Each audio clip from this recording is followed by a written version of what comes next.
성도 여러분 안녕하십니까? 6월 26일 새벽 말씀 묵상입니다. 예수님께서 십자가에서 돌아가신 후 3일 만에 부활하시고 나타나셔서 제자들에게 사명을 다시 인식시키는 모습들을 보게 됩니다. 이러한 모습들을 보면서 제자들이 예수님께 배우는 부분에 있어서도 여러 단계가 있음을 우리가 알게 됩니다.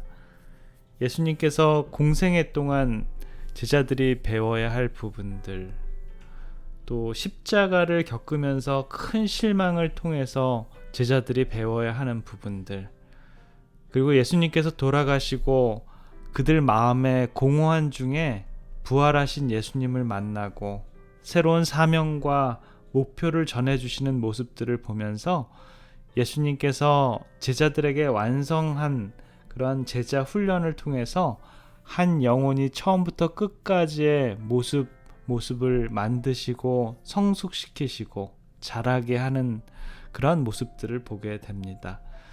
그리고 이제는 이 땅에서 정들었던 곳들을 뒤로 한 채 하나님의 보좌로 승천하는 그런 모습을 보게 되는데요.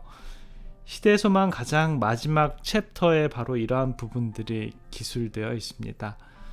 예수님께서 이 땅에서의 가장 마지막 모습은 어디에서 찾아볼 수 있었을까요? 예수님께서는 승천하는 그 장소로서 그분께서 자주 가셨던 곳, 그래서 가장 거룩하게 되었던 그곳을 택하셨는데요. 이곳은 다윗의 도성이 있는 시온산도 아니었고요. 성전이 자리 잡은 모리아산도 아니었습니다. 그곳은 예수님께서 조롱을 받으시고 거절당하셨던 곳이었지요. 시대의 소망은 그곳, 그 장소에 대해서 이렇게 정말 아름답게 표현합니다. 그곳은 사랑의 힘찬 조수를 타고 밀려오던 은혜의 물결이 바위처럼 굳은 마음들에 부딪혀 되돌아오던 곳이었다. 피로하시고 마음이 무거워지신 예수께서는 그곳에서 감람산으로 쉴 곳을 찾아가셨었다. 정말 아름다운 그런 표현인데요. 그곳은 사랑의 힘찬 조수를 타고 밀려오던 은혜의 물결이 바위처럼 굳은 마음들에 부딪혀서 돌아오는 곳이었다라고 합니다.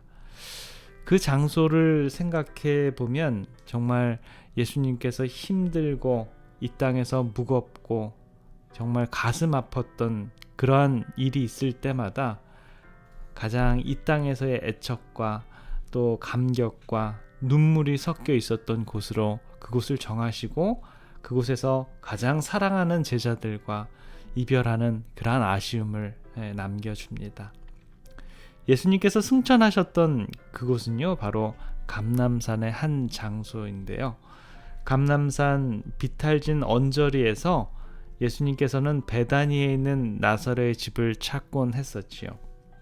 이 땅에서 가장 정을 많이 나눴던, 간음 중에 잡혔던 회개한 여인 막달라 마리아, 그리고 늘 그곳에서 맛있는 음식을 통해서 정겨움을 느꼈던 우리 마르다, 예수님의 사역 중에 가장 클라이막스를 장식했던 나사로의 죽음에서 생명을 얻은 부분의 장면들을 떠올리시면서 그들은 그곳에서 가장 마지막 이별의 정을 나눴습니다.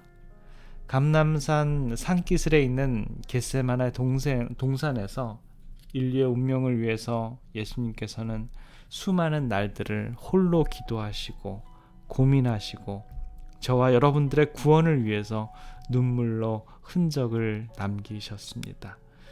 이제는 이 산으로부터 예수님은 하늘로 올라가셔야 했고요. 그분이 다시 올 때 이 산 꼭대기에서 그분의 발이 분명히 머무실 것입니다. 마지막으로 제자들과 그 장소를 향하여 예수님께서는 나아가실 때 과연 예수님의 마음은 어떠셨을까요? 기쁘셨을까요? 슬프셨을까요? 섭섭하셨을까요?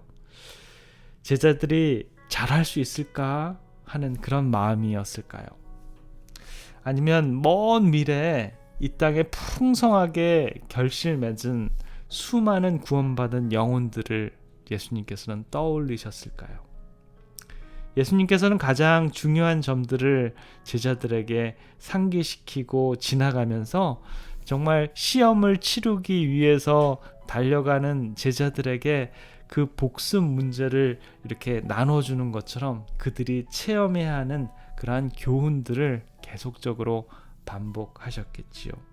드디어 겟세마네에 이르자 예수님께서는 발걸음을 멈추시고 제자들로 하여금 당신의 큰 고민의 밤에 그들에게 주셨던 그런 교훈들을 다시 회상하도록 하셨습니다.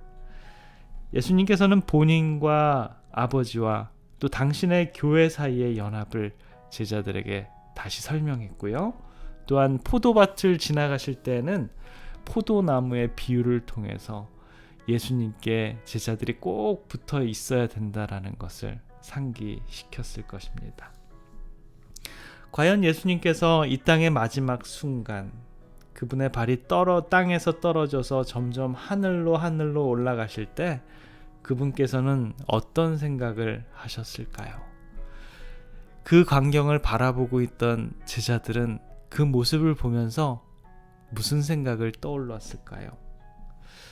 어떠한 일들을 하더라도 한 생명을 살리려고 수많은 곳을 다니시고 수많은 병자들을 치유하신 분께서 십자가상에서 또 수많은 사람들의 조롱과 그러한 이 배은 망덕을 회고하면서 정말 이 세상과 인류에게 오만정이 다 떨어져서 그분이 가지고 있던 사랑과 동정을 거두셨을까요? 아니면 훌훌 털어버리고 한마디의 명령이면 천사들의 수행에 하늘로 접견되어져 가는 저 하늘을 향해서 사랑과 애정을 쏟으셨을까요? 아니죠. 그분은 세상에 두고 떠나는 당신의 사랑하는 제자들에게 마태복음 28장 20절에 있는 말씀을 나누십니다. 공중에로 승천하시면서요, 내가 세상 끝날까지 너희와 항상 함께 있으리라 라고 이렇게 약속하셨습니다. 참 아이러니하죠. 시대의 소망 1장도 그 제목이 하나님이 우리와 함께 계시다라고 하시는 임마누엘 하나님을 우리들에게 소개해 주셨는데, 마지막 예수님의 승천 때 내가 세상 끝날까지 너희와 항상 함께 있으리라 하시면서 임마누엘이신 우리 주님을 우리들에게 보여주십니다. 시대의 소망에서는 이 부분을 이렇게 표현합니다. 마침내 영광의 구름이 그분을 가리워 볼 수 없게 되었으며 천사들의 구름 수레가 그분을 영접할 때 볼지어다 내가 세상 끝날까지 너희와 함께 있으리라는 말씀이 그들에게 들려왔다. 그와 동시에 천사들의 합창대가 부르는 가장 아름다운 기쁜 음악이 울려 퍼져 그들에게 들려왔다. 이것이 바로 예수님의 승천의 모습입니다. 그 광경을 바라보고 있던 그 수많은 사람들과 제자들의 마음은 어땠을까요? 볼지어다 내가 세상 끝날까지 너희와 함께 있으리라 라는 그 말을 듣고 얼마나 든든했을까요? 저와 여러분들이 똑똑히 기억해 두어야 하는 그러한 모습입니다.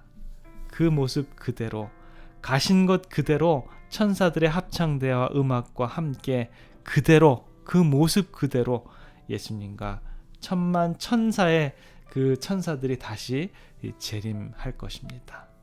그러한 재림의 광경을 우리의 마음에 새기는 정말 아름다운 오늘 하루의 삶이 되기를 간절히 기원하겠습니다. 기도하겠습니다. 사랑의 아버지 하나님, 오늘 드디어 사복음서에 나타난 예수님을 만난 사람들을 모두 다 살펴볼 수 있는 특권을 허락해 주셨습니다. 참으로 감사합니다.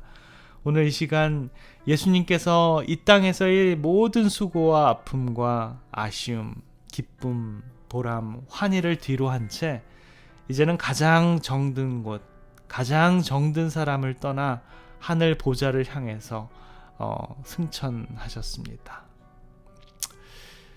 아버지, 우리들의 삶도 승천하신 예수님, 다시 오실 예수님을 기다리는 믿음의 삶이 될 수 있도록 주님, 우리들의 인생을 꼴지워 주시옵소서. 오늘 하루의 삶도 주님을 만나는 기쁨 속에서 하늘을 맛보는 귀한 하루의 삶이 되도록 주님 인도해 주시옵소서. 사랑해 우리 구주 예수 그리스도 이름으로 기도드립니다.